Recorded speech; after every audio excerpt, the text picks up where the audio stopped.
জেটে fly করতে চলেছি, যার একটা ফ্লাইটের মূল্য হলো $5,00,000। আর আমরা $25,000 প্রাইভেট জেটেতেও ফ্লাই করব, আর একটা $10,000 ফার্স্ট ক্লাস সিটেতেও, আর একটা ব্লিমেও, আরো অনেক কিছু। কিন্তু পৃথিবীর কিছু লাক্সারিয়াস প্লেনে যাত্রা করে কেমন লাগে সেটা দেখবার আগে আমরা পৃথিবীর সব থেকে সস্তা প্লেনে যাত্রা করব।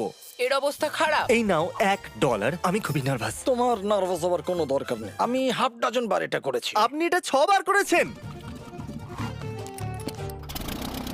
এর আওয়াজটা লন মোভার ইঞ্জিনের মতো কেন? পৃথিবীর সব থেকে সস্তা প্লেনে যাত্রা করার সময় এসে গেছে। আরে না, আরে না, ও মাই গড, ও না, আমরা অনেক জোরে যাচ্ছি ভাই। Bye Jimmy. এটা আমার একদমই সেফ মনে হচ্ছে না। ওর ক্যামেরার সঙ্গে Wow! এক্ষুনি ধাক্কা লাগছিল, একটুর জন্য বেঁচে গেল। তুমি সিট বেল্ট বেঁধেছো তো? আপনি আমাকে শুধু বাঁচিয়ে রাখার দিকে ফোকাস করুন। আমি চেষ্টা করছি। ঠিক আছে, ও এখন হাওয়াতে আছে। চ্যানেলটা আমি নিয়ে নেব। আমি আমার ফুটেজ পেয়ে গেছি, চাইলে